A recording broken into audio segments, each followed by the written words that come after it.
प्राचीन काल की उन कहानियों में जहां सत्य और मिथ्या के बीच की रेखा धूमिल पड़ जाती थी और जहां मनुष्य का अहंकार प्रकृति के गूढ़ संकेतों से टकराता था, वहीं मधुकर की ये कथा जन्म लेती है, जो केवल एक साहूकार की यात्रा नहीं थी, बल्कि नियति के साथ एक दुस्साहसी जुआ था। एक ऐसे युग में जब सूर्य की स्थिति और हवा का रुख देखकर निर्णय लिए जाते थे, मधुकर अपनी अपार संपत्ति और अर्जित ज्ञान के मद में इतना चूर था कि उसे लगता था कि समय और भाग्य उसके गुलाम है और वो अपनी इच्छाओं के रथ को जिस दिशा में चाहे मोड़ सकता है। मधुकर का व्यक्तित्व किसी तपते हुए दोपहर के सूर्य जैसा था, तेज और जलाने वाला, जिसके पास धन की कोई कमी नहीं थी। कोठियां अनाज से भरी थी, तिजोरियां स्वर्ण मुद्राओं से खनखना रही थी और समाज में उसका रुतबा ऐसा था कि बड़े बड़े सामंत भी उसके सामने सिर झुकाते थे।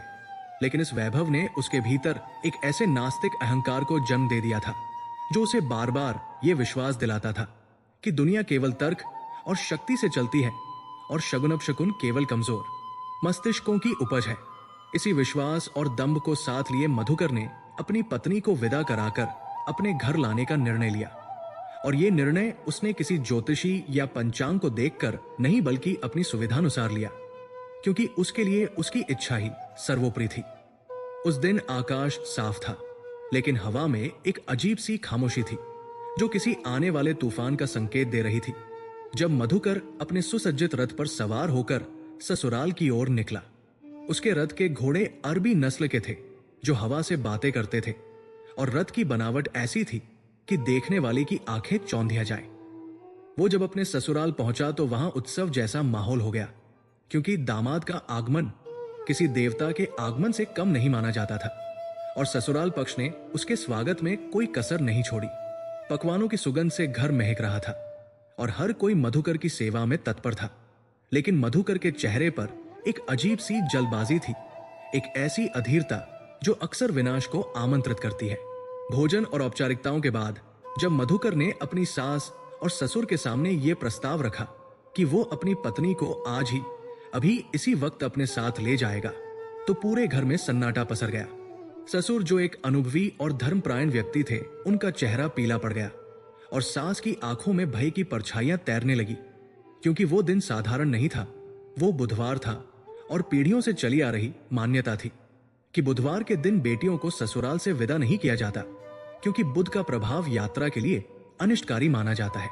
ससुर ने हाथ जोड़कर और कम कंपाते स्वर में मधुकर से विनती की कि हे जमाई राजा, आप हमारे सिर के ताज हैं और आपकी आज्ञा हमारे लिए शिरोधार्य है, परंतु आज का दिन यात्रा के लिए शुभ नहीं है। आज बुधवार है और शास्त्रों तथा लोक मान्यताओं के अनुसार आज के दिन बेटी की विदाई करने से घर और बेटी दोनों पर घोर संकट आता है।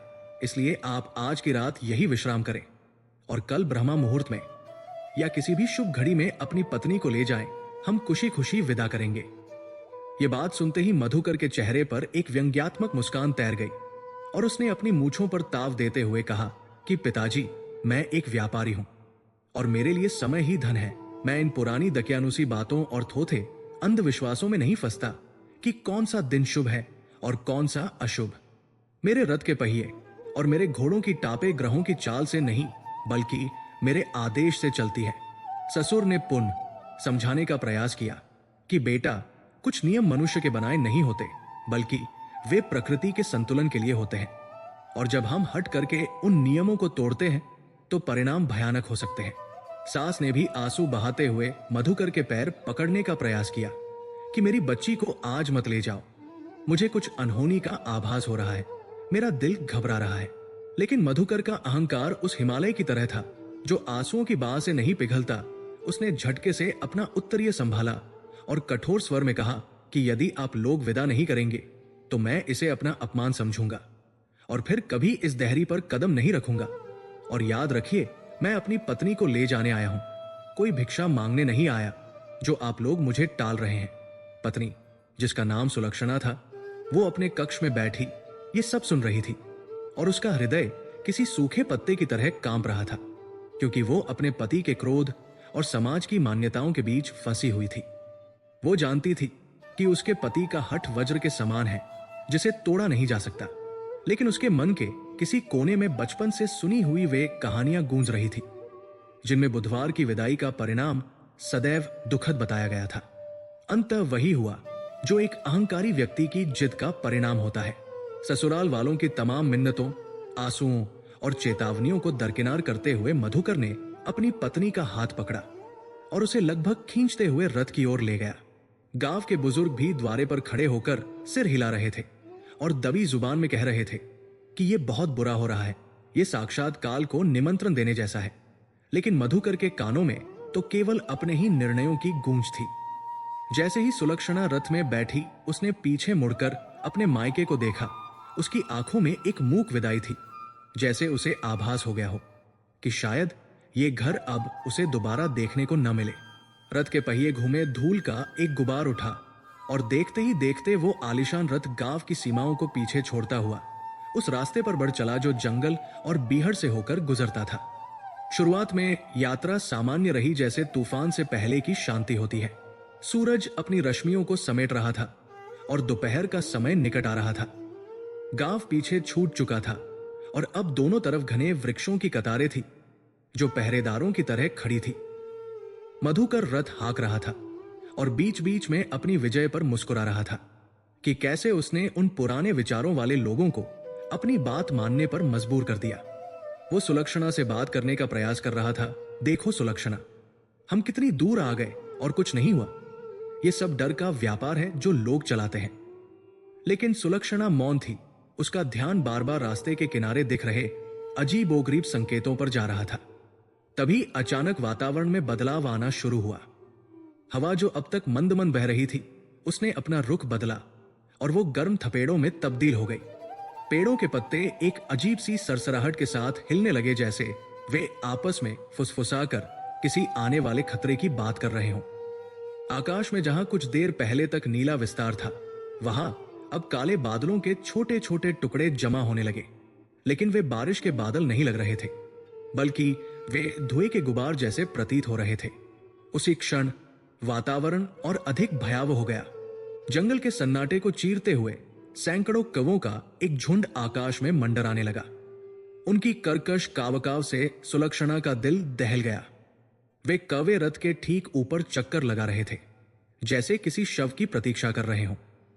प्राचीन मान्यताओं में कौवों का इस तरह समूह में आना और सिर के ऊपर मंडराना मृत्यु या घोर संकट का सूचक माना जाता है। सुलक्षणा ने अपना घूंघट कस लिया और ईश्वर का स्मरण करने लगी। मधुकर, जो अब तक पसीने और धूल में सन चुका था, इस बाधा से झुंझला उठा था।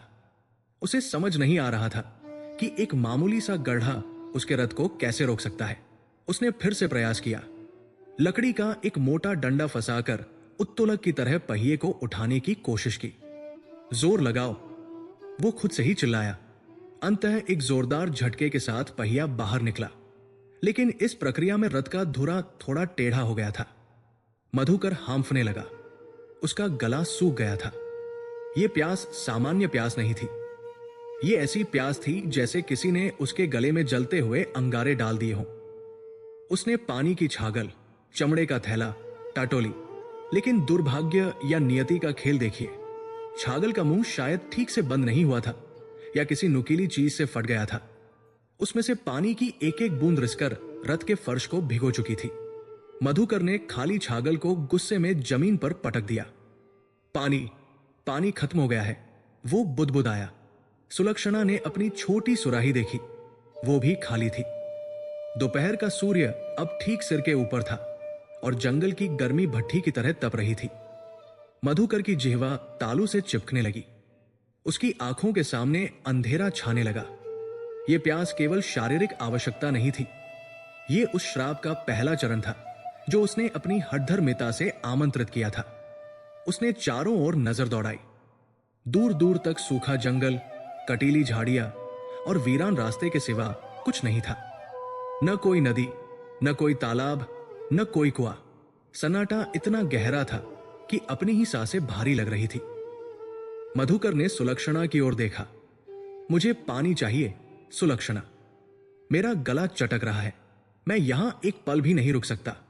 सुलक्षणा ने चिंतित होकर कहा, स्वामी, इस निर्जन वन में आप कहां पानी खोजेंगे और मुझे यहां अकेले छोड़कर जाना। मुझे बहुत डर लग रहा है, यहां का वातावरण बहुत भारी है। कृपया मुझे अकेला मत छोड़िए।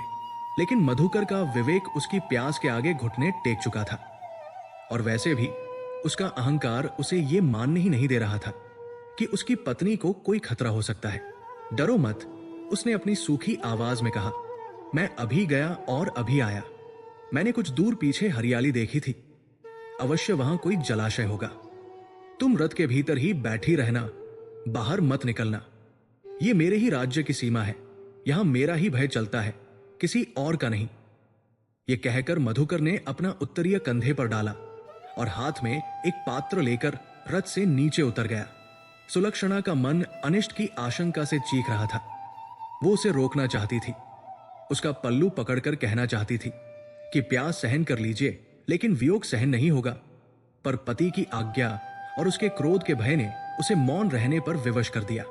मधुकर तेज कदमों से झाड़ियों को चीरता हुआ जंगल के भीतर चला गया। उसके जाते ही सुलक्षणा को ऐसा लगा जैसे उसकी सुरक्षा का कवच हट गया हो। अब वो उस विशाल, प्राचीन और रहस्यमयी जंगल में नितांत अकेली थी। रथ का घोड़ा भी अब शांत होकर गर्दन झुकाए खड़ा था, जैसे उसने भी नियति के आगे समर्पण कर दिया हो। हवा ने एक बार फिर अपना स्वर बदला। अब हवा में सरसराहट की जगह एक सीटी जैसी आवाज थी जो कानों में चुभ रही थी। सुलक्षणा रथ के कोने में सिमट गई। तभी उसे एक अनुभूति हुई, वो अनुभूति जो हर जीव को तब होती है जब कोई शिकारी उस पर नजर गड़ाए होता है। उसे लगा कि झाड़ियों के पीछे से कोई उसे देख रहा है। यह कोई जानवर नहीं था, क्योंकि जानवरों की उपस्थिति की गंध और आहट अलग होती है। यह दृष्टि मानव जैसी थी, लेकिन उसमें मानवता नहीं थी। झाड़ियों में एक हलचल हुई। सुलक्षणा ने कांपते हाथों से रथ के पर्दों को थोड़ा और खींच लिया, लेकिन उसकी आंखों ने जो देखा उसने उसके रक्त को जमा दिया। रथ से कुछ दूरी पर घनी झाड़ियों के बीच दो आंखें चमक रही थी। वे आंखें स्थिर थी, अपलक थी, और उनमें एक क्रूर कौतूहल था। उधर मधुकर पानी की तलाश में भटक रहा था। उसका आत्मविश्वास अब घबराहट में बदल रहा था, क्योंकि वो जितनी दूर जा रहा था जंगल उतना ही घना और सूखा होता जा रहा था। उसे भ्रम होने लगा था। कभी लगता कि आगे पानी चमक रहा है, लेकिन पास जाने पर वो केवल रेत और चमकते पत्थर निकलते। उसे अपने ससुर के शब्द याद आने लगे। आज बुधवार है, दिशाशूल है, अशुभ है। क्या वाकई वे सही थे? उसने सिर झटक दिया। नहीं, ये सब मन का वहम है, उसने खुद को समझाया। लेकिन तभी उसे भी वही एहसास हुआ जो सुलक्षणा को हो रहा था। उसे लगा कि कोई उसका पीछा कर रहा है।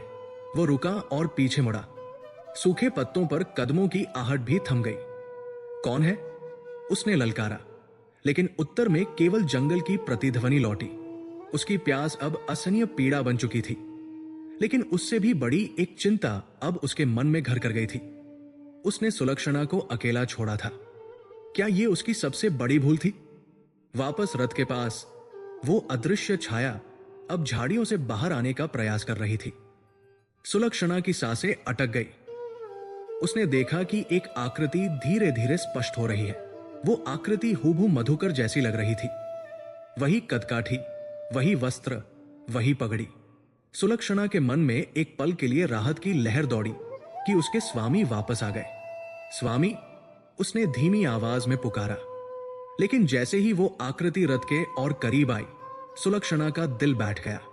यद्यपि वो दिखने में मधुकर जैसा था, लेकिन उसकी चाल में मधुकर जैसा अभिमान नहीं था, बल्कि एक शिकारी जैसी दबे पाव चलने की धूर्तता थी। और सबसे भयानक बात, उसकी आंखों में वो चमक नहीं थी जो मधुकर की आंखों में रहती थी, बल्कि एक गहरा अंतहीन शून्य था। वो दूसरा मधुकर रथ के पास आकर रुका और उसने एक ऐसी मुस्कान दी जिसमें प्रेम नहीं, बल्कि एक विभत्स अधिकार का भाव था। उधर असली मधुकर को एक जलाशय मिल गया था, गंदा और काई जमा हुआ पानी। लेकिन उसने बिना सोचे अंजुली भरी और पानी पिया। पानी गले के नीचे उतरते ही उसे थोड़ी राहत मिली, लेकिन जैसे ही उसने पानी में अपना प्रतिबिंब देखा, वो चौंक गया। पानी हिल रहा था, और उस हिलते हुए पानी में उसे अपना चेहरा नहीं, बल्कि एक विकृत परछाई दिखाई दी। एक अनजाना भय उसके पोरपोर में समा गया। वो तुरंत मुड़ा और रथ की दिशा में पागलों की तरह दौड़ा। उसका मन कह रहा था कि कुछ बहुत गलत हो चुका है, कुछ ऐसा जिसे तर्क से नहीं समझाया जा सकता। जब वो भाग रहा था, जंगल के पेड़ उसे रोकने की कोशिश करते प्रतीत हो रहे थे। कटीली झाड़ियां उसके कपड़ों को फाड़ रही थी, जड़ें उसके पैरों में उलझ रही थी। प्रकृति का हर तत्व अब उसके खिलाफ युद्ध छेड़ चुका था। वो दौड़ता रहा, दौड़ता रहा। उसका हृदय हथौड़े की तरह उसकी पसलियों पर वार कर रहा था। और जब वो अंततः उस स्थान पर पहुंचा जहां उसने रथ छोड़ा था, तो वो दृश्य देखकर पत्थर की मूरत बन गया। रथ वहां था, घोड़े वहां थे, लेकिन रथ के भीतर सन्नाटा था। उसने कांपती आवाज में पुकारा, सुलक्षणा। कोई उत्तर नहीं मिला। वो रथ के पास गया और पर्दा उठाया। रथ खाली था, सुलक्षणा गायब थी, लेकिन वहां संघर्ष के कोई निशान नहीं थे, नहीं कोई चीख पुकार के संकेत। ऐसा लग रहा था जैसे वो अपनी मर्जी से किसी के साथ गई हो। लेकिन किसके साथ? इस निर्जन वन में कौन था? तभी मधुकर की नजर जमीन पर पड़ी। रथ के पहियों के पास दो तरह के पैरों के निशान थे, एक सुलक्षणा के कोमल पैरों के निशान और दूसरे निशान हूबहू मधुकर के जूतों के थे। लेकिन मधुकर जानता था कि वो उस तरफ गया ही नहीं था। वो तो विपरीत दिशा में पानी लेने गया था। तो फिर ये निशान किसके थे? कौन आया था यहां जो उसी के रूप में, उसी के वेश में उसकी पत्नी को ले गया? मधुकर के पैरों तले से जमीन खिसक गई। उसे समझ आ गया कि उसका अहंकार किस विपत्ति को निमंत्रण दे चुका है। ये कोई डाकू या लुटेरा नहीं था, ये बुद्ध का प्रकोप था। ये वो अपशकुन था जिसे उसने ठुकराया था। वो जंगल के बीचों बीच खड़ा होकर चिल्लाया, एक हताश और पराजित इंसान की तरह। लेकिन उसकी आवाज जंगल के गहरे अंधेरे में डूब कर रह गई। तभी हवा में एक ठंडी हंसी गूंजी, जो किसी एक दिशा से नहीं बल्कि हर दिशा से आ रही थी। मधुकर ने चारों तरफ देखा और दूर, बहुत दूर धुंध में उसे दो आकृतियां जाती हुई दिखाई दी। एक सुलक्षणा थी और दूसरा वो स्वयं था। वो अपनी ही परछाई, अपने ही प्रतिरूप को अपनी पत्नी का हाथ थामे जाते हुए देख रहा था। यह दृश्य किसी भी मानवीय तर्क से परे था।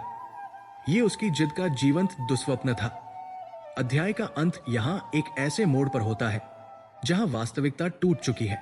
मधुकर, जो खुद को समय का स्वामी समझता था, अब समय के एक ऐसे जाल में फंस गया था जहां उसका अपना अस्तित्व ही चोरी हो चुका था। वो अकेला, प्यासा और अपनी पहचान खोने के कगार पर खड़ा था, जबकि जंगल और गहरा होता जा रहा था और वह रहस्यमयी साया उसकी दुनिया को अपने साथ लिए जा रहा था। कहानी अभी शुरू हुई थी और मधुकर को यह आभास हो गया था कि इस खेल में दाव पर केवल उसकी पत्नी नहीं बल्कि उसकी अपनी आत्मा भी लगी हुई है। वन के उस निबिड़ अंधकार और सन्नाटे को चीरता हुआ मधुकर जब पागलों की भांति अपने रथ की ओर दौड़ रहा था, तो उसके मनमस्तिष्क में केवल अनिष्ट की आशंकाएं आंधियों की तरह उमड़ रही थी। और उसके पैर यद्यपि थकान से चूर थे, तथापि भय ने उसे एक अमानवीय ऊर्जा प्रदान कर दी थी, क्योंकि उसने अभी कुछ क्षण पूर्व पानी के उस ठहरे हुए दर्पण में जो देखा था वो केवल एक भ्रम नहीं हो सकता था।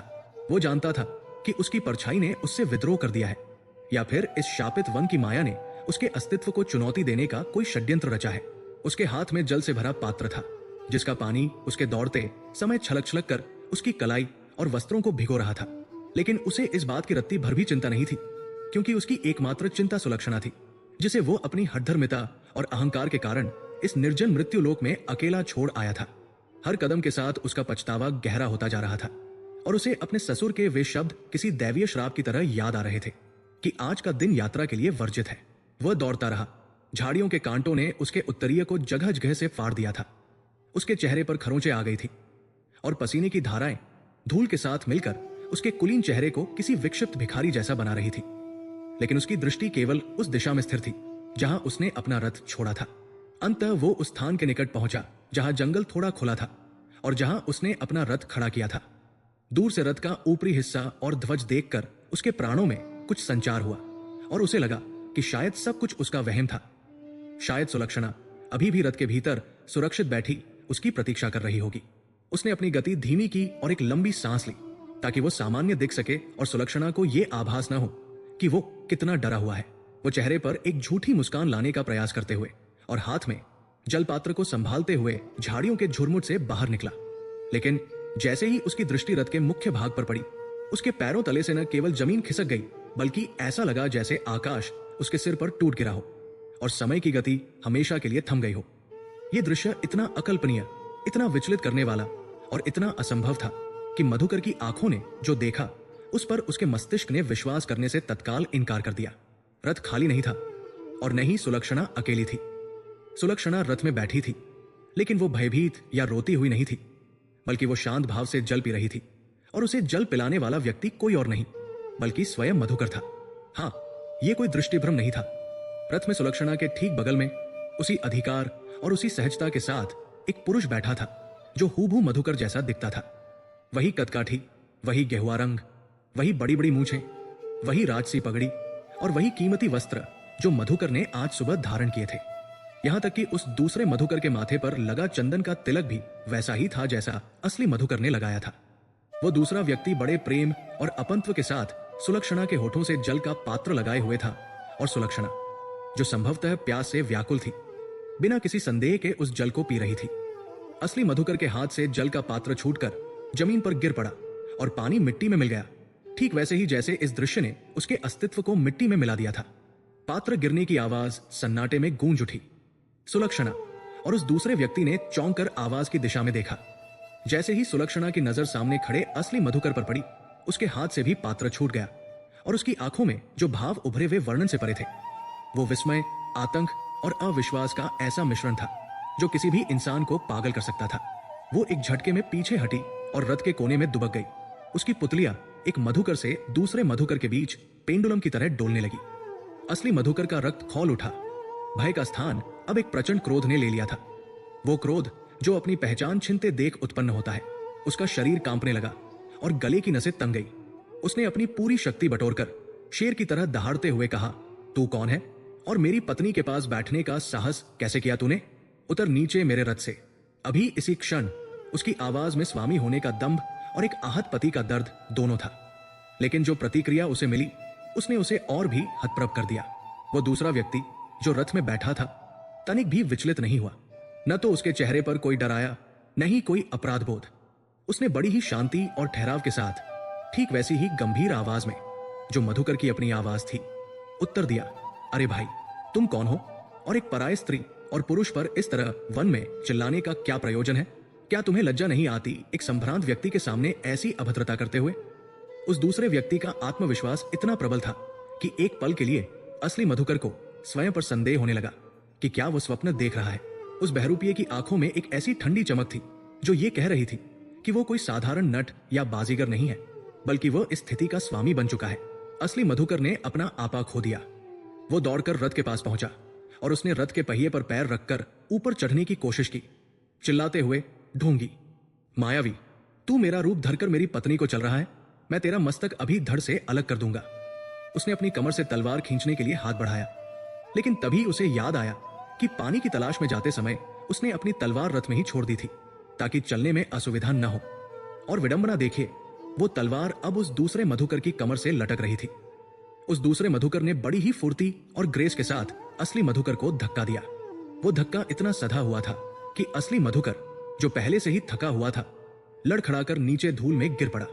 सुलक्षणा चीख पड़ी, नहीं, लेकिन यह स्पष्ट नहीं था कि उसने किसके लिए चीखा।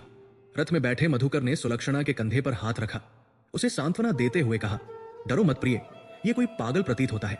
शायद धूप और प्यास ने इसका मानसिक संतुलन बिगाड़ दिया है, या फिर यह कोई वन का डाकू है जो हमें डराकर लूटना चाहता है। जमीन पर पड़ा मधुकर धूल झाड़ते हुए खड़ा हुआ। उसकी आंखों में अब आंसू और आग दोनों थे। उसने सुलक्षणा की ओर देखा और कातर स्वर में कहा, सुलक्षणा, क्या तुम मुझे नहीं पहचानती? मैं तुम्हारा मधुकर हूं, तुम्हारा पति। मैं अभी तुम्हारे लिए पानी लेने गया था। ये जो तुम्हारे पास बैठा है, ये कोई राक्षस है, कोई पिशाच है जिसने मेरा रूप धरा है। इसकी बातों में मत आओ, मेरी ओर देखो, मेरी आंखों में देखो। सुलक्षणा सुलक्षणा की स्थिति दयनीय थी। वो कांप रही थी। वो कभी रथ में बैठे अपने पति को देखती जो शांत, सौम्य और रक्षक की मुद्रा में था, और कभी जमीन पर खड़े उस व्यक्ति को देखती जो धूल धूसरित, पसीने में लथपथ और क्रोध व लाचारी से चिल्ला रहा था। तर्क कहता था कि रथ में बैठा व्यक्ति ही उसका पति है, क्योंकि वह स्वच्छ है, उसके पास तलवार है, और वह उसे पानी पिला रहा था। लेकिन उसका हृदय एक अजीब सी दुविधा में था। जमीन पर खड़े व्यक्ति की आंखों में जो तड़प थी वो उसे झकझोर रही थी। दोनों की आवाजें एक थी, दोनों के हाव भाव एक थे। यहां तक कि जब रथ वाला मधुकर अपनी मूंछों पर हाथ फेरता तो ठीक उसी समय जमीन वाला मधुकर भी अनजाने में वही क्रिया करता। यह दर्पण का खेल था, जहां यह तय करना असंभव था कि बिंब कौन है और प्रतिबिंब कौन। सुलक्षणा, तुम चुप क्यों हो? असली मधुकर चिल्लाया। बताओ इसे कि मैं कौन हूं। क्या हमारी वर्षों की स्मृतियां झूठी हैं? क्या आज सुबह का वो झगड़ा, वो विदाई, वो सब भूल गई? रथ वाले मधुकर ने हंसते हुए टोका। देखो, ये पागल अब हमारी निजी बातें भी गढ़ रहा है। प्रिय, इसकी बातों पर ध्यान मत दो। ये अवश्य ही कोई मायावी है जो राहगीरों को फंसाता है। मैंने बचपन में सुना था कि इस जंगल में ऐसे प्रेत रहते हैं जो मनुष्य का रूप और उसकी यादें चुरा लेते हैं। मुझे लगता है ये वही है। ये दांव बहुत गहरा था। उस बहरूपिये ने असली मधुकर के अस्तित्व पर ही प्रेत होने का आरोप लगा दिया था। असली मधुकर हक्का बक्का रह गया। उसकी अपनी ही पहचान, उसका अपना ही सच उसके खिलाफ हथियार बनकर खड़ा था। वो जानता था कि वो सच बोल रहा है, लेकिन उस सच को साबित करने का उसके पास कोई प्रमाण नहीं था। इस निर्जन वन में न कोई गवाह था, न कोई पंच, न कोई आधार कार्ड या राजमुद्रा जो ये सिद्ध कर सके कि मधुकर कौन है। यहां केवल शब्द थे, और शब्द दोनों के पास समान थे। क्रोध की अधिकता में असली मधुकर ने एक बड़ा पत्थर उठाया। मैं तेरा अंत कर दूंगा, चाहे तू कोई भी हो। वो पुनः रथ की ओर लपका। रथ वाले मधुकर ने भी अब अपनी तलवार म्यान से निकाल ली। तलवार की चमक सूरज की रोशनी में कौंध गई। सावधान, उसने चेतावनी दी। यदि तूने एक कदम और बढ़ाया तो मैं अपने धर्म और अपनी पत्नी की रक्षा हेतु तेरा वध करने में तनिक भी संकोच नहीं करूंगा। सुलक्षणा दोनों के बीच आ गई, हाथ जोड़कर रोने लगी। रुक जाइए, अनर्थ मत कीजिए। हे ईश्वर, ये कैसी परीक्षा है? मेरी बुद्धि भ्रमित हो गई है। मैं नहीं जानती आप दोनों में से कौन मेरे स्वामी है, लेकिन कृपया रक्तपात मत कीजिए। सुलक्षणा का यह वाक्य असली मधुकर के हृदय को बाण की तरह बेध गया। उसकी अपनी पत्नी उसे पहचानने से इनकार कर रही थी। यह उसकी मृत्यु से भी बड़ा आघात था। वो ठिठक गया, पत्थर उसके हाथ से छूट गया। वो निरुत्तर होकर सुलक्षणा को देखने लगा, जैसे पूछ रहा हो कि क्या प्रेम की पहचान इतनी सतही होती है। वातावरण में तनाव इतना बढ़ गया था कि हवा भी रुक गई थी। जंगल के पक्षी शांत हो गए थे, जैसे वे भी इस द्वंद्व का परिणाम देखने की प्रतीक्षा कर रहे हों। यह युद्ध केवल दो पुरुषों का नहीं था, यह सत्य और असत्य का युद्ध था, जहां असत्य सत्य से अधिक सुंदर और विश्वसनीय दिख रहा था। वो बहरूपिया न केवल मधुकर का शरीर, बल्कि उसका व्यक्तित्व, उसका अहंकार और उसका अधिकार भी ओढ़ चुका था। और सबसे भयानक बात यह थी कि वो असली मधुकर से अधिक मधुकर लग रहा था। वही अकड़, वही राजसी ठाठ, जबकि असली मधुकर परिस्थितियों की मार से एक विवश याचक जैसा प्रतीत हो रहा था। तभी जब ऐसा लग रहा था कि अब दोनों में से किसी एक की मृत्यु निश्चित है, दूर से घोड़ों की टापें सुनाई दी। यह आवाज बहुत तेज और लयबद्ध थी, जो किसी जंगली जानवर या अकेले यात्री की नहीं, बल्कि एक संगठित समूह की थी। दोनों मधुकर और सुलक्षणा उस दिशा में देखने लगे। धूल का एक गुबार उठा और देखते ही देखते हथियारों से लैस सैनिकों की एक टुकड़ी वहां आ पहुंची। उनके हाथों में भाले थे, कमर में तलवारें, और वे राज्य के राजचिह्न से अंकित वस्त्र पहने हुए थे। ये राजा के गश्ती सैनिक थे जो सीमाओं की सुरक्षा के लिए भ्रमण कर रहे थे। सैनिकों के नायक ने, जो एक विशालकाय और रौबदार व्यक्ति था, घोड़ा रोका और कड़कती आवाज में पूछा, यहां क्या हो रहा है? वन के इस अशांत क्षेत्र में तुम लोग कौन हो और शस्त्र क्यों ताने हुए हो? सैनिकों को देखकर असली मधुकर के मन में आशा की एक किरण जागी। उसे लगा कि अब न्याय होगा। वो दौड़कर नायक के घोड़े के पास गया और हाफते हुए बोला, रक्षा कीजिए, मैं इस नगर का प्रतिष्ठित साहूकार मधुकर हूं।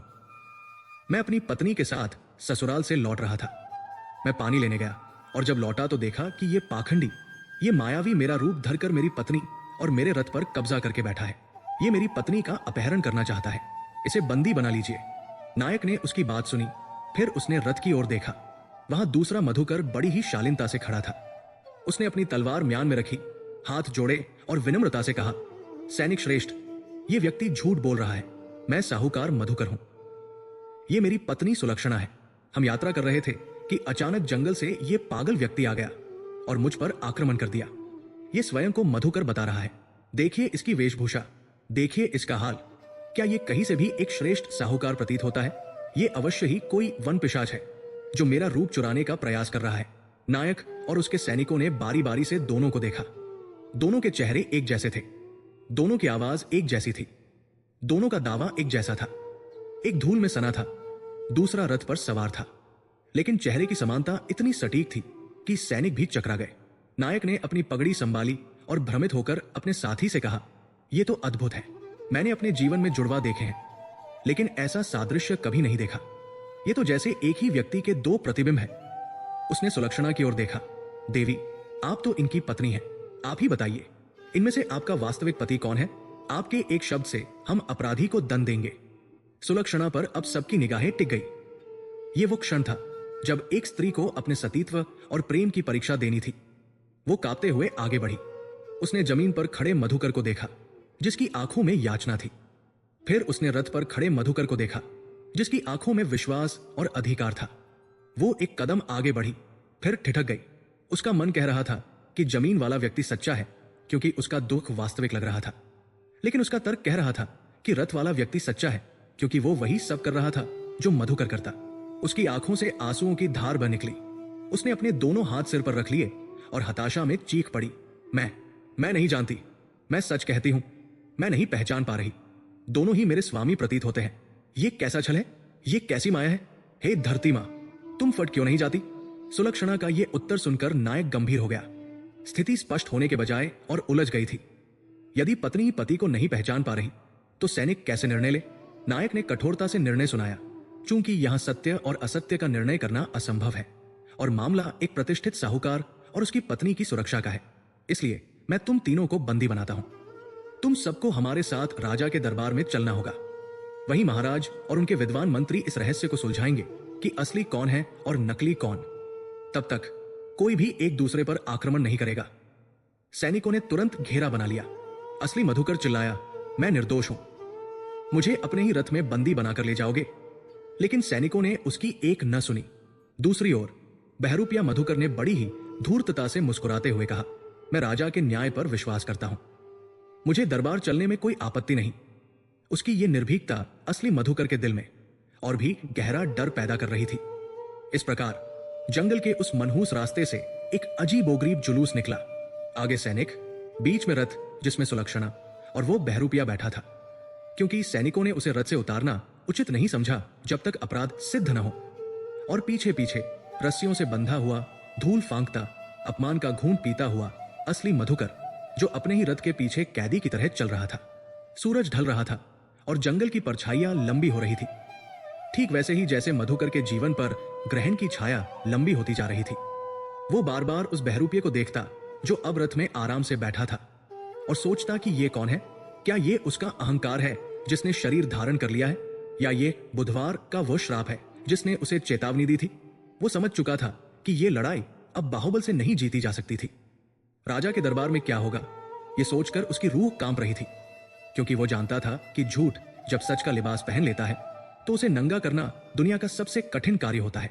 ये अध्याय यही एक अनुत्तरित प्रश्न और गहराते हुए रहस्य के साथ समाप्त होता है, जहां असली मधुकर अपनी पहचान, अपनी पत्नी और अपनी स्वतंत्रता तीनों को खोने के कगार पर खड़ा था, और नियति उसे उस न्याय की ओर ले जा रही थी जो शायद अन्याय से भी अधिक क्रूर हो सकता था।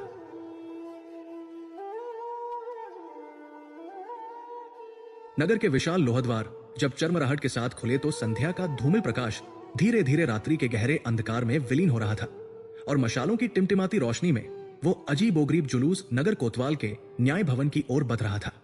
ये वही नगर था जहां की गलियों में मधुकर का रथ कभी गड़गड़ाहट के साथ दौड़ता था और लोग रास्ता छोड़कर खड़े हो जाते थे, जहां उसके नाम का सिक्का चलता था और जहां की हवा भी उसकी समृद्धि की गवाही देती थी।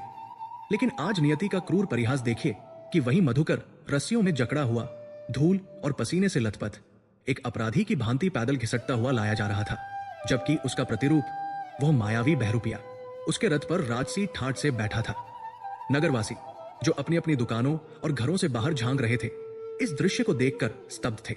दो मधुकर, एक रथ पर, एक पैदल, एक शांत, एक विक्षिप्त। यह दृश्य तर्क की सीमाओं को लांघ चुका था, और पूरे नगर में जंगल की आग की तरह यह खबर फैल गई कि साहूकार मधुकर के साथ कोई अनहोनी हुई है, या कोई प्रेत बाधा नगर में प्रवेश कर चुकी है। भीड़ का कोलाहल बढ़ता जा रहा था। लोग उंगलियां उठा रहे थे, फुसफुसा रहे थे, और उन फुसफुसाहटों में असली मधुकर के लिए सहानुभूति कम और कौतूहल अधिक था, जो उसके अहंकारी हृदय को किसी विषैले बाण की तरह बेध रहा था। कोतवाल का दरबार एक ऊंचे चबूतरे पर लगा था, जहां न्याय की एक भारी पत्थर की कुर्सी रखी थी। चारों तरफ तेल के बड़े बड़े दिए जल रहे थे, जिनकी लपटें हवा में लहरा रही थी और दीवारों पर विशाल और डरावनी परछाइयां बना रही थी।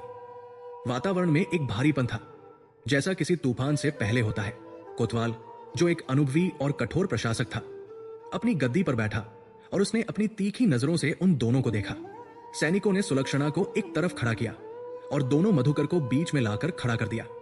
जैसे ही रस्सियां ढीली की गई, असली मधुकर का धैर्य जवाब दे गया। उसने अपने हाथ झटके और कोतवाल की ओर उंगली उठाते हुए चिल्लाया, ये अन्याय है, ये घोर अनर्थ है। कोतवाल जी, क्या आप मुझे नहीं पहचानते? मैं मधुकर हूं, इस नगर का सबसे बड़ा साहूकार। मैंने न जाने कितनी बार राजकोष में सहायता दी है और आपके सैनिक मुझे एक चोर की तरह बांध कर लाए हैं और इस ढोंगी को, इस राक्षस को मेरे रथ पर बिठा कर लाए हैं। इसे अभी गिरफ्तार कीजिए और मृत्युदंड दीजिए। इसने मेरा रूप चुराया है। उसकी आवाज में क्रोध, अपमान और हताशा का ऐसा मिश्रण था कि वो किसी पागल के प्रलाप जैसी लग रही थी। उसका चेहरा लाल था, बाल बिखरे हुए थे और आंखों में खून उतर आया था। इसके ठीक विपरीत वो दूसरा मधुकर, जो अब तक रथ में था, बड़े ही सधे हुए कदमों से आगे आया। उसने झुककर कोतवाल को नमन किया। उसकी चालढाल में वही कुलीनता थी जो एक संभ्रांत व्यक्ति में होनी चाहिए। उसने अत्यंत विनम्र और शांत स्वर में कहा, मान्यवर, मैं इस स्थिति के लिए क्षमा प्रार्थी हूं। यह मेरे जीवन का सबसे दुर्भाग्यपूर्ण दिन है। मैं अपनी पत्नी को विदा कराकर ला रहा था कि वन में इस व्यक्ति ने हम पर आक्रमण किया। यह विचित्र प्राणी न केवल हिंसक है, बल्कि यह स्वयं को मधुकर बताकर मेरे अस्तित्व को नकार रहा है। देखिए इसकी दशा, देखिए इसका क्रोध। क्या एक सभ्य व्यापारी ऐसा व्यवहार करता है? मुझे भय है कि यह कोई ब्रह्म राक्षस है या कोई विक्षिप्त अपराधी जो मेरा स्थान लेना चाहता है। उसकी वाणी में इतना ठहराव और आत्मविश्वास था कि दरबार में उपस्थित हर व्यक्ति, यहां तक कि स्वयं कोतवाल भी, उसकी ओर झुकने लगा। मनुष्य की प्रवृत्ति होती है कि वह उसे ही सत्य मानता है जो आंखों को भाता है और कानों को प्रिय लगता है। असली मधुकर का क्रोध उसे दोषी बना रहा था, जबकि नकली मधुकर का अभिनय उसे पीड़ित सिद्ध कर रहा था। कोतवाल ने अपनी दाढ़ी पर हाथ फेरा और गंभीर स्वर में कहा, मामला पेचीदा है। दोनों की सूरत, दोनों की कदकाठी, यहां तक कि आवाज भी एक समान है। प्रकृति ने ऐसा सादृश्य शायद ही कभी रचा हो, किंतु न्याय सूरत से नहीं, प्रमाण से होता है। उसने दोनों की ओर प्रश्नवाचक दृष्टि डाली। तुम दोनों दावा करते हो कि तुम असली मधुकर हो, तो मुझे बताओ, ऐसी कौन सी बात है जो केवल असली मधुकर जान सकता है और कोई नहीं? याद रहे, एक गलती और सीधे मृत्युदंड मिलेगा। असली मधुकर, जो अपनी सत्यता के प्रति आश्वस्त था, तपाक से बोला, पूछिए, आप जो चाहे पूछिए। मेरी तिजोरी में कितना धन है, मेरे गोदामों में कितना अनाज है, मेरे कितने ऋणी हैं, सबका हिसाब मुझे कंठस्थ है। ये बहरूपिया मेरा चेहरा ले सकता है, लेकिन मेरा ज्ञान नहीं ले सकता। उसने धड़ाधड़ आंकड़े बताने शुरू कर दिए। किसने कितना कर्ज लिया, किस तारीख को लिया, कहा कितना सोना गड़ा है। दरबार में सन्नाटा छा गया। सबको लगा कि असली मधुकर जीत गया है, क्योंकि व्यापार की इतनी बारीक जानकारी किसी बाहरी को नहीं हो सकती। तभी वो दूसरा मधुकर मुस्कुराया, एक ऐसी मुस्कान जिसने असली मधुकर के दिल की धड़कन रोक दी। उसने धीमे स्वर में कहा, कोतवाल जी, व्यापार के आंकड़े तो कोई भी चतुर मुनीम या जासूस चुरा सकता है। यदि ये व्यक्ति मुझ पर नजर रख रहा था तो ये सब जानना कठिन नहीं है, लेकिन एक व्यक्ति की पहचान केवल उसके धन से नहीं, उसके जीवन के उन गहरे रहस्यों से होती है जो चार दीवारी के भीतर दफन होते हैं। उसने कोतवाल की आंखों में आंखें डालकर कहा, मैं वो बात बता सकता हूं जो ना मेरे मुनीम को पता है, न मेरी पत्नी को, और न ही इस नगर के किसी प्राणी को। वो बात केवल मैं जानता हूं। कोतवाल की दिलचस्पी बढ़ गई। उसने इशारा किया, कहो। नकली मधुकर ने एक कदम आगे बढ़ाया और भारी आवाज में बोला, 3 वर्ष पूर्व अमावस्या की रात को मैंने अपने पैतृक घर के पिछले आंगन में पुराने नीम के पेड़ के नीचे एक तांबे का कलश गाड़ा था। उस कलश में धन नहीं है, उसमें मेरे दिवंगत पिता का वो वसीयतनामा है जिसमें उन्होंने स्वीकार किया था कि हमारी सारी संपत्ति एक पुराने श्राप से ग्रसित है और उसका प्रायश्चित करना अनिवार्य है। मैंने उस वसीयत को इसलिए छुपाया क्योंकि मुझे डर था कि समाज में मेरी प्रतिष्ठा गिर जाएगी। और उस कलश के ऊपर मैंने एक काला पत्थर रखा है जिस पर हल्दी से लिखा है। यह सुनते ही असली मधुकर का चेहरा फक पड़ गया। उसके पैरों से जैसे शक्ति ही खींच ली गई हो। यह सत्य था, यह परम सत्य था। यह बात उसने कभी किसी को नहीं बताई थी, यहां तक कि खुद से भी वो इस बात की चर्चा करने से डरता था। उसने रात के अंधेरे में अकेले वो काम किया था। तो फिर इस बहरूपिये को यह कैसे पता चला? क्या यह मेरे मन को पढ़ सकता है? क्या यह मेरी आत्मा का ही कोई हिस्सा है जो मुझसे अलग हो गया है? असली मधुकर हकलाने लगा, ये झूठ है। नहीं, ये सच है। पर इसे कैसे पता? ये पिशाच है, ये जादूगर है, इसने मेरे दिमाग से बात चुरा ली है। उसका ये विरोधाभासी प्रलाप कि ये झूठ है और फिर ये सच है, उसके विरुद्ध सबसे बड़ा प्रमाण बन गया। कोतवाल ने देखा कि आरोपी असली मधुकर घबरा गया है और असंतुलित बातें कर रहा है। नकली मधुकर ने तुरंत वार किया। देखिए कोतवाल जी, इसका चेहरा देखिए, चोर की दाढ़ी में तिनका। ये सच को स्वीकार भी नहीं कर पा रहा और नकार भी नहीं पा रहा, क्योंकि ये मैं नहीं हूं, ये मेरे जीवन की परछाई है जो स्वतंत्र हो गई है। अब बारी सुलक्षणा की थी। कोतवाल ने अंतिम निर्णय के लिए उस अबला स्त्री को बुलाया जो भय और संशय के समुद्र में डुबोतरा रही थी। देवी, कोतवाल ने नरम स्वर में पूछा, आप इस व्यक्ति की अर्धांगिनी है। एक पत्नी की आंखें पति की आत्मा तक को पहचान लेती है।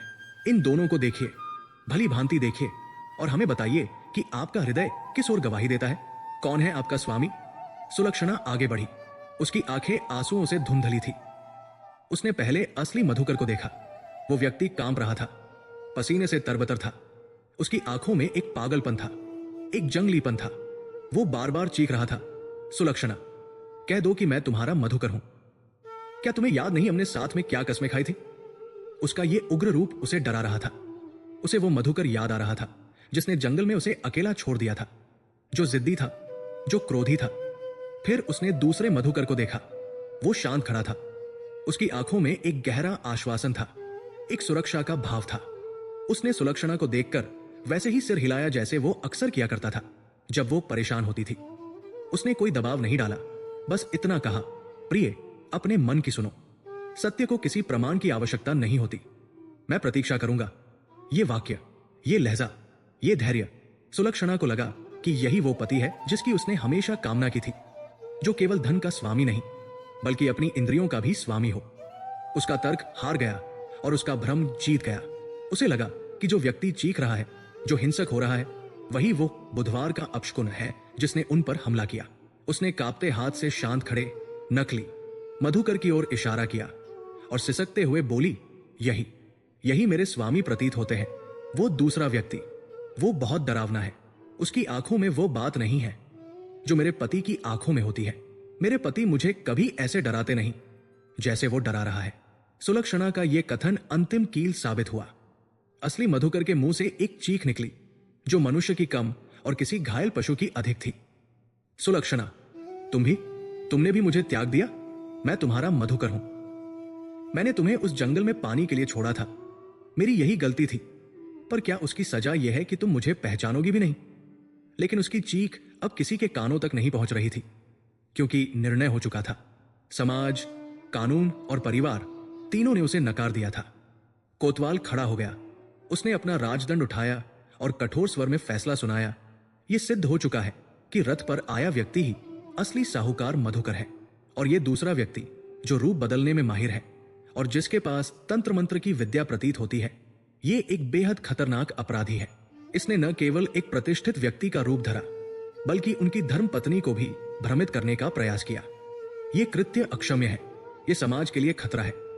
कोतवाल ने सैनिकों को आदेश दिया, इस बहरूपिये को, इस ढोंगी को जंजीरों में जकड़ लो और कल सूर्योदय के समय इसे नगर के बीचों बीच मृत्युदंड दिया जाए, ताकि भविष्य में कोई भी मायावी ऐसा दुस्साहस न कर सके।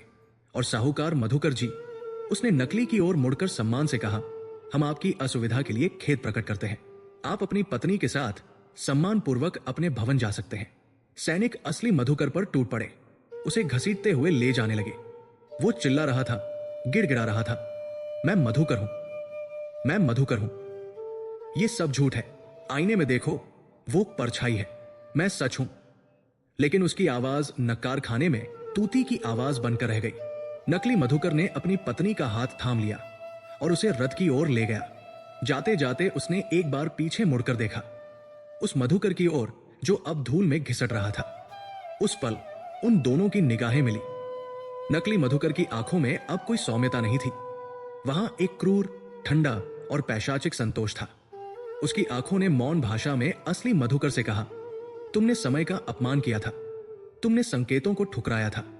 अब समय ने तुम्हें ठुकरा दिया है। अब मैं मधुकर हूं और तुम कुछ भी नहीं। असली मधुकर को कारागार की अंधेरी कोठरी में फेंक दिया गया। लोहे के दरवाजे भारी आवाज के साथ बंद हुए और वह उस गहन अंधकार में अकेला रह गया। बाहर मशालें जल रही थी। उत्सव मनाया जा रहा था कि एक राक्षस पकड़ा गया, जबकि असली राक्षस अब रेशमी बिस्तर पर सोने जा रहा था। मधुकर को अब प्यास नहीं लग रही थी। उसका गला सूख कर पत्थर हो चुका था। उसे अब अपनी मृत्यु का भय सताने लगा था।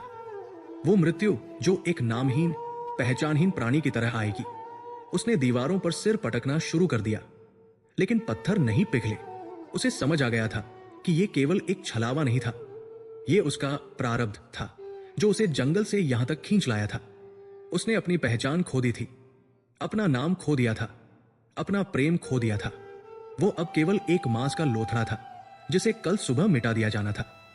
और सबसे बड़ी विडंबना यह थी कि दुनिया की नजरों में मधुकर जीवित था, सुखी था और अपने घर में था।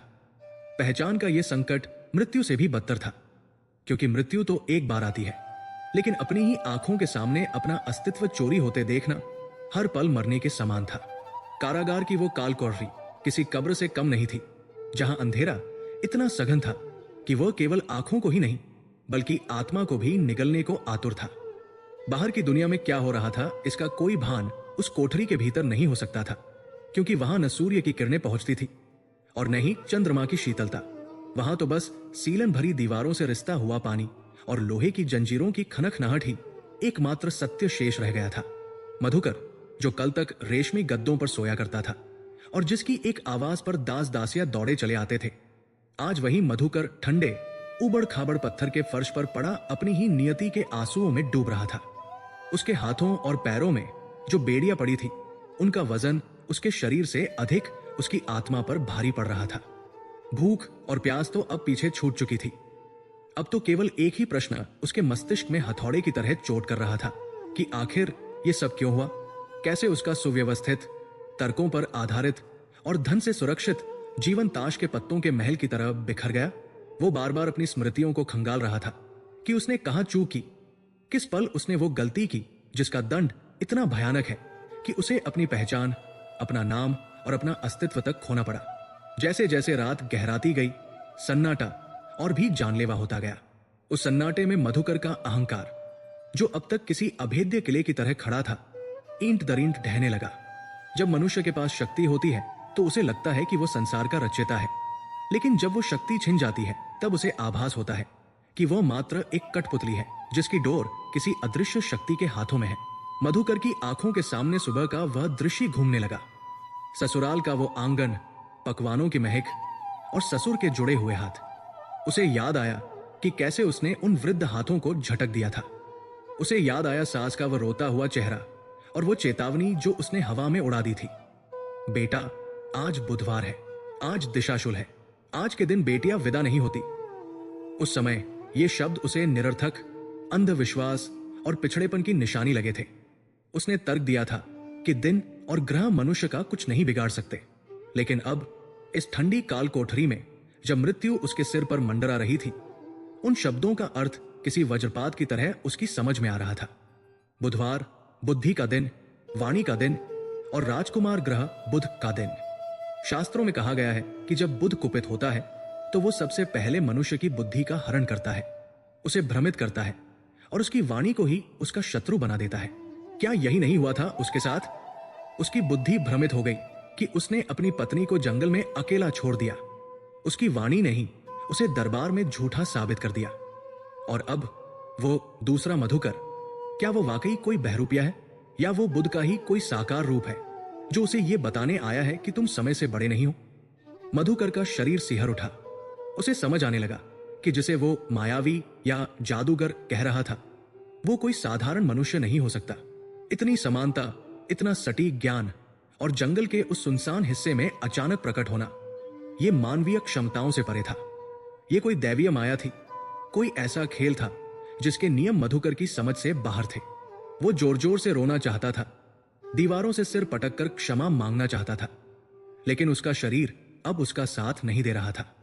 वो बस पड़ा रहा, एक हारे हुए जुआरी की तरह जिसने अपना सब कुछ दांव पर लगा दिया हो। तभी गलियारे में भारी कदमों की आहट गूंजी। लोहे के भारी बूट पत्थरों पर बज रहे थे। ये प्रहरियों के चलने की आवाज नहीं थी, इसमें एक लय थी, एक राजसी ठाठ था। कदमों की आवाज उसकी कोठरी के पास आकर रुक गई। मधुकर ने धीरे से सिर उठाया। सलाखों के उस पार मशाल की डरावनी रोशनी में एक साया खड़ा था। प्रहरी ने आदरपूर्वक दरवाजा खोला और पीछे हट गया। वो साया भीतर दाखिल हुआ। जैसे ही रोशनी उसके चेहरे पर पड़ी, मधुकर की सांसें गले में अटक गई। उसके सामने वो स्वयं खड़ा था, वही दूसरा मधुकर। लेकिन अब जब वे एकांत में थे, उस दूसरे मधुकर के चेहरे पर वो विनम्रता और साधुता नहीं थी जो उसने दरबार में ओद रखी थी। अब उसके चेहरे पर एक अलौकिक तेज और एक क्रूर शांति थी। वो स्वच्छ वस्त्रों में था, उसके माथे का तिलक चमक रहा था और उसकी आंखों में, उसकी आंखों में ब्रह्मांड की वो शून्यता थी जिसे देखकर बड़े बड़े योगियों का धैर्य भी टूट जाए। असली मधुकर भय से पीछे खिसका, जंजीरें खनखना उठीं। वो कुछ बोलना चाहता था, तुम कौन हो?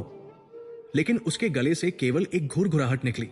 वो आगंतुक धीरे धीरे मधुकर के पास आया और घुटनों के बल बैठ गया ताकि उनकी आंखें एक ही स्तर पर हों। उसने मधुकर को ऐसे देखा जैसे कोई वैज्ञानिक किसी प्रयोग के असफल नमूने को देखता है, बिना किसी दया के, बिना किसी घृणा के, बस विशुद्ध निरीक्षण। उस दूसरे ने मधुकर के गंदे और उलझे बालों को छुआ। उसका स्पर्श बर्फ जैसा ठंडा था जिसने मधुकर की रीढ़ में सहरन दौड़ा दी। फिर वो बोला। उसकी आवाज अब मधुकर की आवाज जैसी नहीं थी। यह आवाज ऐसी थी जैसे सूखी पत्तियों पर हवा चल रही हो, या जैसे पुरानी गुफाओं में पानी टपक रहा हो, गहरी, गूंजती हुई और अमानवीय। उसने बहुत धीमे स्वर में, लगभग फुसफुसाते हुए कहा, क्यों मधुकर, क्या तुम्हें अब भी लगता है कि तुम समय को खरीद सकते हो? क्या तुम्हें अब भी लगता है कि तुम्हारी तिजोरियों में बंद सोना ग्रहों की चाल बदल सकता है? मधुकर थरथर कांप रहा था। वो अवाक होकर उस प्रतिरूप को देख रहा था। आगंतुक ने एक हल्की व्यंग्यात्मक मुस्कान दी और आगे कहा, तुमने कहा था कि तुम शुभ अशुभ नहीं मानते। तुमने कहा था कि तुम अपनी नियति के लेखक स्वयं हो। देखो अपनी उस नियति को। आज तुम जीवित हो पर मरे हुए हो। तुम्हारा नाम मेरा है, तुम्हारी पत्नी मेरी है, तुम्हारा धन मेरा है, और तुम केवल इतिहास का एक मिटा हुआ पृष्ठ हो। असली मधुकर ने साहस बटोरकर कांपते होठों से पूछा, तुम इंसान नहीं हो। तुम कौन हो? मुझे बताओ, मुझे तड़पाओ मत। क्या तुम कोई पिशाच हो? क्या तुम यक्ष हो? वो दूसरा मधुकर हंसा, लेकिन उसकी हंसी में कोई शोर नहीं था। उसने मधुकर के कान के बिल्कुल पास अपना चेहरा लाया और एक ऐसा रहस्योद्घाटन किया जिसने मधुकर के रोंगटे खड़े कर दिए। उसने कहा, मैं तुम्हारा ही अहंकार हूं जो अब स्वतंत्र हो चुका है, या चाहो तो मुझे बुद्ध का कोप कह लो। मैं वो समय हूं जिसका तुमने अपमान किया। याद रखना मधुकर, इस सृष्टि में हर कण, हर क्षण एक नियम से बंधा है। जब कोई नश्वर प्राणी उस नियम को तोड़कर खुद को विधाता समझने की भूल करता है, तो प्रकृति उसका स्थान लेने के लिए एक प्रतिबिंब खड़ा कर देती है। समय का अपमान करने वाले का अस्तित्व समय ही मिटा देता है। आज बुधवार है और तुमने यात्रा की। ये यात्रा स्थान की नहीं थी, ये यात्रा तुम्हारे विनाश की थी।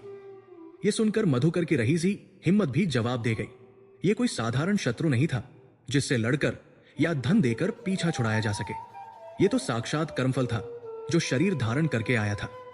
वो दूसरा मधुकर खड़ा हुआ।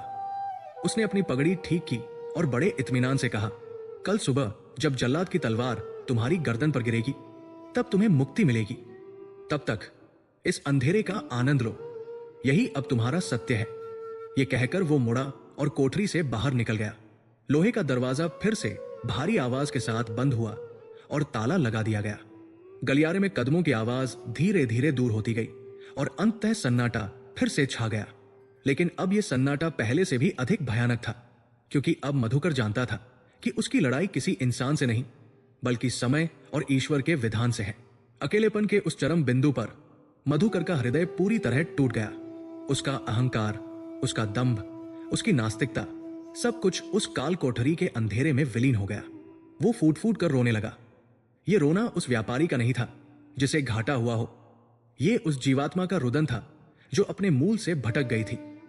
उसने अपने माथे को ठंडे पत्थर पर रख दिया और अपनी आंखों से बहते आंसुओं से जमीन को भिगोने लगा। उसे अपने बचपन के वे दिन याद आने लगे जब उसकी मां उसे भगवान गणेश की कहानियां सुनाया करती थी। मां कहती थी, बेटा, जब सारे रास्ते बंद हो जाएं, जब बुद्धि काम करना बंद कर दे और जब संकट चारों ओर से घेर ले, तो विघ्नहर्ता को पुकारना। वे केवल देवताओं के नहीं, हम मनुष्यों के भी रक्षक हैं। वे बुद्धि के स्वामी हैं और ग्रहों के दोष को भी अपनी सूंड से हर लेते हैं। उस समय मधुकर इन बातों पर हंसता था, लेकिन आज उसे वही एकमात्र आशा की किरण दिखाई दे रही थी। उसने अपने हाथ जोड़ने का प्रयास किया, लेकिन जंजीरों ने उसे पूरी तरह जुड़ने नहीं दिया। फिर भी उसने अपने मन को एकाग्र किया। उसने अपनी सारी तर्कशक्ति, अपना सारा गणित, अपना सारा व्यापारिक ज्ञान त्याग दिया। अब वो केवल एक भक्त था, एक याचक था। उसने रुंधे गले से बुदबुदाना शुरू किया, हे गजानन, हे लंबोदर, हे विघ्नहर्ता, मैं अज्ञानी हूं, मैं मूर्ख हूं। मैंने अपने धन के मद में अंधे होकर आपकी और समय की शक्ति को नहीं पहचाना। मैंने प्रकृति के संकेतों का अनादर किया। ये जो कुछ भी हो रहा है, ये मेरे ही कर्मों का फल है। मैं मृत्यु से नहीं डरता प्रभु, पर इस कलंक के साथ मरना नहीं चाहता कि मैं एक पाखंडी था। मेरी पत्नी, मेरा परिवार, वे एक छलावे के साथ जी रहे हैं। मेरी रक्षा करो, मुझे क्षमा कर दो। उसकी प्रार्थना में एक अजीब सा दर्द और समर्पण था। वो लगातार मंत्रों का, या यूं कहें कि अपनी ही टूटी फूटी भाषा में क्षमायाचना का जाप करने लगा। हे सिद्धि विनायक, यदि मैंने जीवन में कभी अनजाने में भी कोई पुण्य किया हो तो आज मेरी सहायता करो। इस मायाजाल को काटो, मुझे मेरी पहचान लौटा दो, या फिर मुझे इसी क्षण अपने चरणों में ले लो, लेकिन इस अन्याय को समाप्त करो। जैसे जैसे उसका विलाप बढ़ता गया, उसकी चेतना बाहरी दुनिया से कटती गई। वो ध्यान की एक ऐसी अवस्था में पहुंच गया जो केवल मृत्यु के भय या चरम भक्ति से प्राप्त होती है। उसे अब जंजीरों का दर्द महसूस नहीं हो रहा था। उसे केवल अपनी गलती का पश्चाताप था। यह प्रायश्चित की अग्नि थी, जो किसी भी यज्ञ की अग्नि से अधिक पवित्र होती है। और तभी प्रकृति ने उत्तर दिया। कोठरी के बाहर खुले आकाश में, जहां कुछ देर पहले तक तारे टिमटिमा रहे थे, अचानक काले बादलों का एक पहाड़ उमड़ आया। हवा जो रुकी हुई थी, एक प्रचंड आंधी में बदल गई। बंदी गृह की ऊंची दीवारों के पार से बादलों के टकराने की भीषण आवाज आई, गड़गड़गड़। ये गर्जना इतनी तीव्र थी कि बंदी गृह की नींव तक हिल गई। सोए हुए प्रहरी हड़बड़ाकर जाग उठे। ये बेमौसम की बरसात का संकेत था, या शायद किसी दैवीय हस्तक्षेप का। मधुकर ने गर्जना सुनी, लेकिन वो डरा नहीं। उसके चेहरे पर एक अजीब सी शांति आ गई। उसे लगा जैसे ये गर्जना उसके लिए है, जैसे विघ्नहर्ता ने उसकी पुकार सुन ली है। वो जानता था कि गणेश जी का वाहन मूषक है, लेकिन उनका क्रोध और उनकी शक्ति प्रकृति के कण-कण में व्याप्त है। आकाश में बिजली कौंधी और उसकी रोशनी रोशनदान से होती हुई कोठरी के उस अंधेरे कोने तक पहुंची जहां मधुकर बैठा था। एक पल के लिए पूरा कमरा दूधिया रोशनी से नहा गया। उस रोशनी में मधुकर ने कुछ देखा, या शायद उसे वहम हुआ। दीवार पर एक छाया बनी थी, जो उसकी अपनी छाया नहीं थी, बल्कि एक विशालकाय मस्तक और सूंड जैसी आकृति की थी। यह केवल एक क्षण का दृश्य था, और अगले ही पल अंधेरा फिर छा गया। लेकिन वो एक क्षण मधुकर के मृतप्राय शरीर में प्राण फूंकने के लिए काफी था। बाहर मूसलाधार वर्षा शुरू हो चुकी थी। बूंदे नहीं, जैसे आकाश से बाण बरस रहे हों।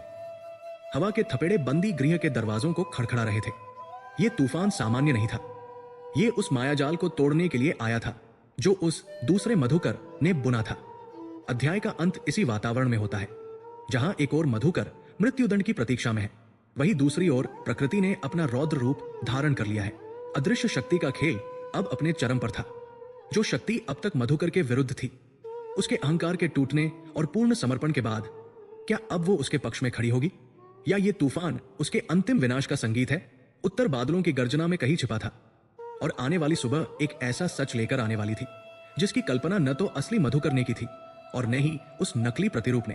रात्रि के भीषण तूफान के पश्चात जब रात काल की पहली किरण फूटी तो वो रक्तिम थी, मानो सूर्यदेव स्वयं आज होने वाले रक्तपात की पूर्व सूचना दे रहे हों। नगर का वधस्थल, जो सामान्य दिनों में वीरान और डरावना रहता था, आज जनसमूह के कोलाहल से भरा हुआ था। लोग छतों पर, पेड़ों पर और दीवारों पर चढ़े हुए थे, क्योंकि आज एक विचित्र अपराधी को दंड दिया जाना था। एक ऐसा अपराधी जिसने न केवल नगर के सबसे प्रतिष्ठित साहूकार का रूप धरा था, बल्कि उसकी संपत्ति और पत्नी पर भी अधिकार जमाने का दुस्साहस किया था। राजा के आदेशानुसार असली मधुकर, जिसे अब पूरा नगर एक मायावी बहरूपिया मान रहा था, उसे भारी जंजीरों में जकड़कर लाया जा रहा था।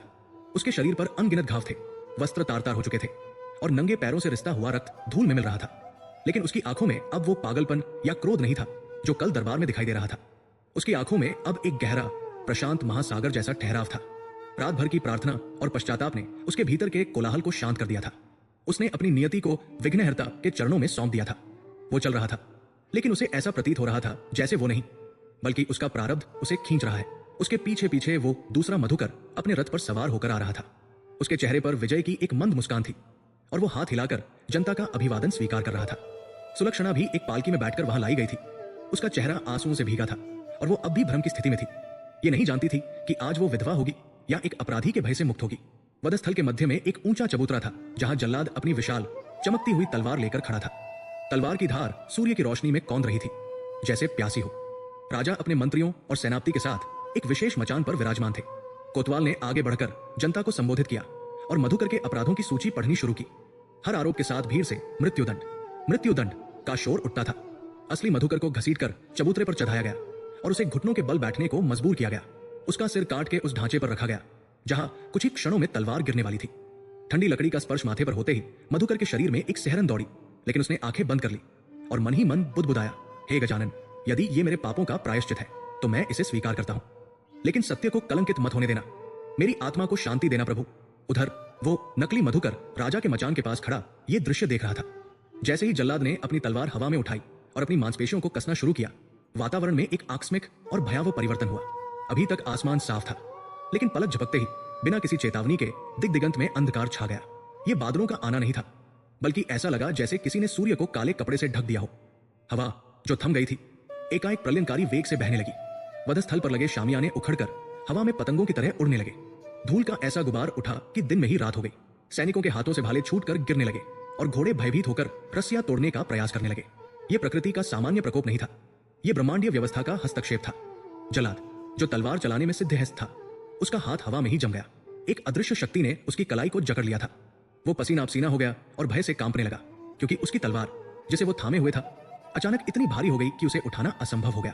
राजा और मंत्री घबराकर अपने स्थानों से खड़े हो गए। ये क्या हो रहा है? ये कैसा अपशकुन है? राजा चिल्लाया। तभी उस घने अंधकार को चीरती हुई एक अलौकिक घटना घटी। सबकी नजरें उस स्थान पर गई जहां वो दूसरा मधुकर, वो अभिमानी, वो विजयी और कुलीन दिखने वाला व्यक्ति खड़ा था। उसका शरीर जो अब तक हाड़मांस का बना प्रतीत होता था, अचानक भीतर से चमकने लगा। ये चमक किसी दीपक की नहीं, बल्कि पन्ने, एमरल्ड, रत्न जैसी हरी और शीतल थी। देखते ही देखते उसका मानवीय रूप पिघलने लगा। उसके कीमती वस्त्र, उसकी पगड़ी, उसकी तलवार सब प्रकाश के पुंज में विलीन होने लगे। वो काया जिसे सुलक्षणा ने अपना पति मान लिया था और जिसे राजा ने सच्चा साहूकार घोषित किया था, अब प्रकाश का एक स्तंभ बन चुकी थी। उस प्रकाश का तेज इतना अधिक था कि लोगों को अपनी आंखें बंद करनी पड़ी, लेकिन उसमें तपन नहीं थी, बल्कि एक अजीब सी सम्मोहक शक्ति थी।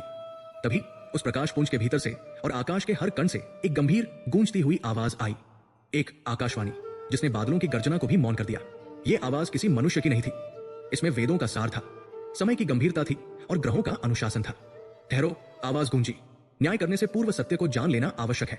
राजन, पूरा जनसमूह, राजा, सैनिक और स्वयं जल्लाद भय के मारे धरती पर दंडवत हो गए। केवल असली मधुकर जो मृत्यु के ढांचे पर सिर रखे पड़ा था, उसने धीरे से अपनी आंखें खोली। उसे लगा कि यह आवाज उसके अंतर्मन से आ रही है। आकाशवाणी ने पुनः कहा, हे राजन और हे अज्ञानी मनुष्यों, जिसे तुम अपराधी मानकर दंड देने जा रहे हो, वो निर्दोष है। उसका अपराध केवल उसका अहंकार था, कोई छल नहीं। और जिसे तुम सम्मान देकर अपने पास बिठाए हुए हो, वो कोई मनुष्य नहीं, बल्कि मैं हूं। उस प्रकाश स्तंभ का आकार बदलने लगा और उसने एक सौम्य, दिव्य, चतुर्भुज रूप धारण कर लिया। यद्यपि वो पूरी तरह स्पष्ट नहीं था, वो एक आभासी छवि थी। मैं ग्रहों में राजकुमार, बुद्धि और वाणी का स्वामी बुध हूं। मैं भगवान श्री गणेश की आज्ञा से यहां आया हूं। ये सुनते ही मधुकर का रोम रोम खड़ा हो गया। उसके आंसुओं की धारा बह निकली। बुद्धदेव, स्वयं ग्रह देवता उसके सामने थे। आकाशवाणी ने मधुकर को संबोधित किया, मधुकर उठो। जंजीरें अपने आप टूटकर गिर गई। मधुकर कांपते हुए खड़ा हुआ और हाथ जोड़कर उस दिव्य प्रकाश की ओर देखने लगा।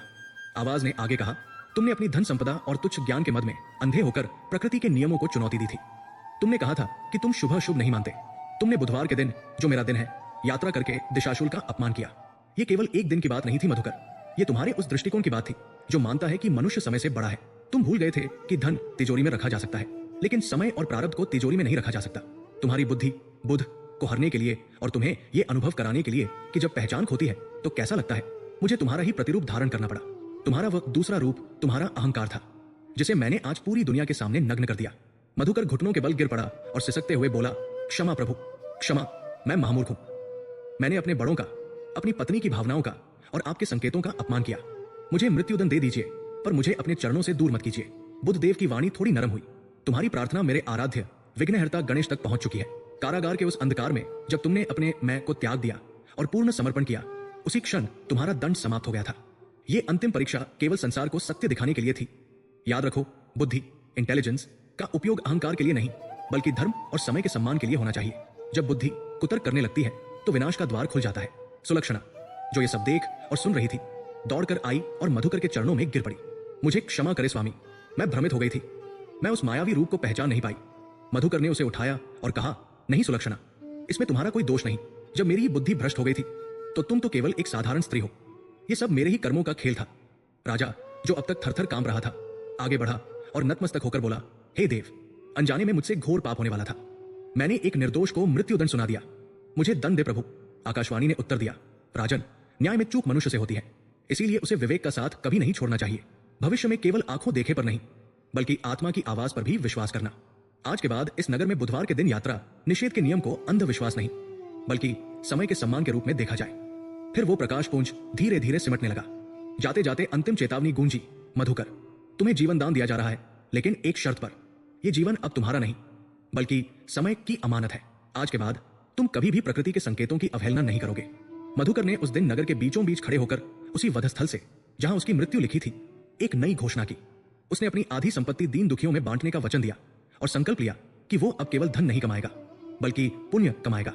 उसने लोगों से कहा, भाइयों, मैं वो अभागा हूं जिसे ईश्वर ने दूसरा अवसर दिया है।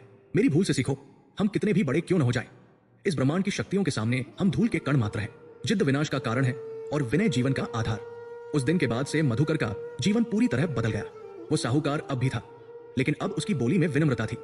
वो बुधवार के दिन न केवल यात्रा त्याग देता, बल्कि उस दिन मौन व्रत रखता और भगवान गणेश व बुद्ध देव की उपासना करता। उसकी कहानी उस क्षेत्र की लोक कथाओं में अमर हो गई। लोग उसे बुद्ध भक्त मधुकर के नाम से जानने लगे। जब भी कोई युवा अहंकार में आकर बुजुर्गों की बात काटता या समय के शकुन का मजाक उड़ाता, तो बड़े बुजुर्ग उसे टोकते हुए कहते, बेटा, मधुकर की कहानी नहीं सुनी क्या? समय से मत टकराना, वरना परछाई भी साथ छोड़ देगी। कहानी का अंत एक शांत और सुखद दृश्य पर होता है। कई वर्षों बाद एक वृद्ध मधुकर अपने घर के आंगन में बैठा है। उसके पोते पोतिया उसे घेरे बैठे हैं। शाम ढल रही है और आकाश में बुध ग्रह एक तारे की तरह चमक रहा है। एक बच्चा पूछता है, दादाजी, क्या वह दूसरा मधुकर सच में आया था? वृद्ध मधुकर आकाश की ओर देखता है, मुस्कुराता है और अपनी छाती पर हाथ रखकर कहता है, हाँ बेटा, वो आया था। वो मुझे मारने नहीं, मुझे जीवित करने आया था, क्योंकि उससे पहले मैं केवल सांस ले रहा था, जी नहीं रहा था। और हवा का एक झोंका आता है जो तुलसी के पौधे को हिलाते हुए गुजर जाता है, जैसे प्रकृति भी उसकी बात पर अपनी सहमति दे रही हो। इस प्रकार अहंकार की पराजय और विनय की विजय के साथ मधुकर की ये अद्भुत और रहस्यमयी गाथा समाप्त होती है, जो पीढ़ियों तक ये याद दिलाती रही कि मनुष्य का सबसे बड़ा मित्र और सबसे बड़ा शत्रु उसका अपना समय और बुद्धि ही है।